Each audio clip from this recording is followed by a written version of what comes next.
What if a modern aircraft carrying 239 souls could vanish without a trace in our hyperconnected world?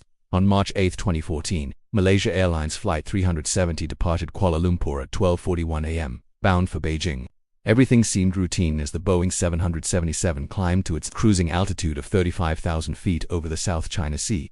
Within an hour of takeoff, Malaysian Air Traffic Control instructed Captain Zaharie Ahmad Shah to switch communication frequencies to Vietnamese controllers as they approached Vietnam's airspace. His final transmission was calm and professional, though he oddly failed to repeat back the frequency code as protocol required. Then, 103 seconds later, MH370 simply disappeared. The vanishing act, no distress signal pierced the night, no emergency call for help. The aircraft's transponder went dark, either from catastrophic failure or deliberate human action inside the cockpit. From that moment forward, civilian radar systems lost all contact with the aircraft. At 2 a.m., panic gripped Malaysia Airlines headquarters as they desperately contacted authorities across Thailand, Hong Kong, and Vietnam. Every attempt to reach MH370 met with silence. Search operations immediately commenced at the plane's last known position between the South China Sea and the Gulf of Thailand. By 6 a.m., when the aircraft should have touched down in Beijing, news of the disappearance spread globally while distraught families flooded airports, demanding answers that never came. False leads and confusion. The Boeing 777 carried only 7 hours worth of fuel, meaning that if the aircraft hadn't landed by 8 a.m., the worst outcome became inevitable.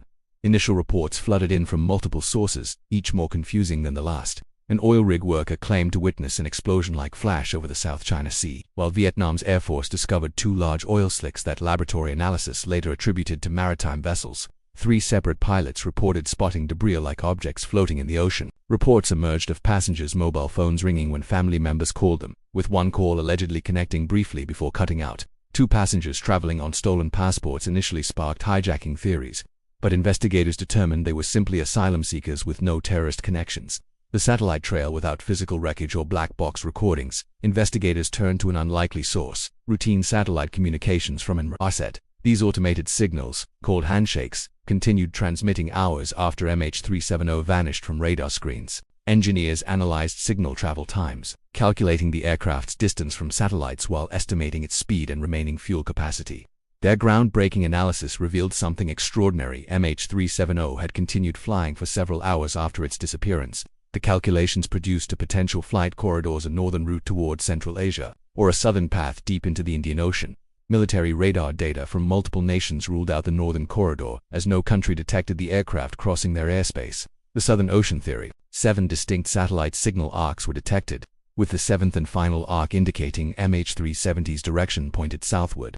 After this 7th arc, all communication ceased permanently. Investigators concluded that somewhere along this final arc, the aircraft met its fate in the remote southern Indian Ocean. When authorities announced this conclusion at a press conference, rage erupted among families, particularly the 154 Chinese passengers' relatives without physical evidence or recovered bodies. They refused to accept this explanation. Protests and disturbances broke out at Malaysia's embassy in Beijing, with families demanding accountability from the Malaysian government, airline officials, and military authorities. The search area fell under Australian jurisdiction, with the Australian government leading official operations coordinated by investigator Peter Foley. The impossible search. The search location presented unprecedented challenges. Vessels required 2 full days just to reach the zone, located over 1,500 miles from the nearest landmass. The vast ocean expanse, unpredictable weather patterns, and uncertainty about the crash site created seemingly insurmountable obstacles. 2 weeks passed without results: no debris, no signs whatsoever. 27 days after the disappearance, searchers shifted focus to the black boxes, which contained crucial flight data and cockpit voice recordings that could solve the mystery. Race against time. Modern aircraft carry underwater locator beacons that emit acoustic signals detectable within approximately 1 mile underwater. However, these devices operate on batteries lasting just 30 days. Time was rapidly running out for search teams. Although batteries might function slightly beyond their rated lifespan, signals would progressively weaken with each passing day. Australia's Ocean Shield vessel deployed continuously for over 40 days without detecting a single ping. Public speculation mounted about whether the beacons had been destroyed, damaged, or sunk to depths beyond detection range. Then tragedy struck again. On July 17, 2014, just 4 months after MH370's disappearance, Malaysia Airlines Flight 17 was shot down over Ukraine by a surface-to-air missile, killing everyone aboard. The deep ocean mystery. Unlike MH370, MH17's wreckage and victims were recovered and identified. 2 fatal crashes involving Malaysia Airlines Boeing 777s within 4.5 months sparked wild speculation about geopolitical conflicts, deliberate sabotage, and coordinated attacks targeting the nation's aviation reputation. Yet the search for MH370 continued with renewed intensity. 43 ships and 58 aircraft from 14 nations now participated.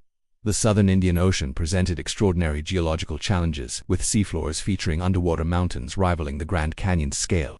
Satellite mapping and sonar technology charted these treacherous depths to prevent collisions. Meanwhile, Inmarsat analysts discovered that MH370 descended extremely rapidly in its final moments, strong evidence of fuel exhaustion, simulation and discovery. Boeing engineers created sophisticated simulations reconstructing the aircraft's final seconds.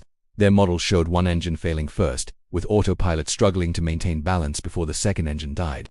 Without power or control systems, MH370 likely struck the ocean surface with catastrophic force, shattering into countless fragments scattered across the seabed.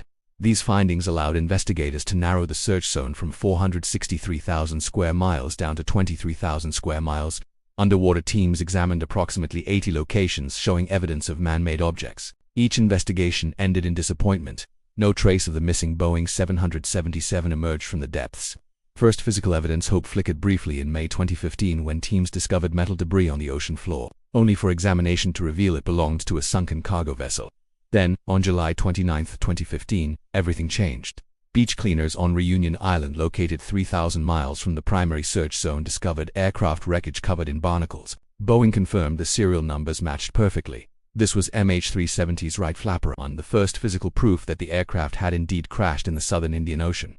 Following this breakthrough, search efforts concentrated along southeastern African coastlines. Eventually, 43 pieces of floating debris were recovered and 41 handed to Malaysian authorities, with 6 personally discovered by Blaine Gibson, a private citizen who facilitated the transfer of 20 pieces total to investigators. The unanswered questions. Among the recovered fragments were pieces of passenger seat monitors, their condition indicating the aircraft struck the water with tremendous violence. On January 17, 2017, after 1,046 days of continuous searching, official operations were suspended.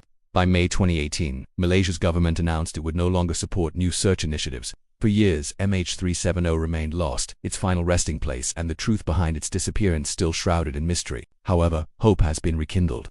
In March 2025, Malaysia signed a $70 million no-find, no-fee contract with Ocean Infinity to resume the search. On December 3, 2025, Malaysia's Transport Ministry confirmed that search operations would recommence on December 30, 2025, for a 55-day mission using cutting-edge underwater technology. The incident fundamentally changed aviation safety protocols and satellite tracking systems worldwide, and now, over a decade later, investigators are returning to the depths with renewed determination.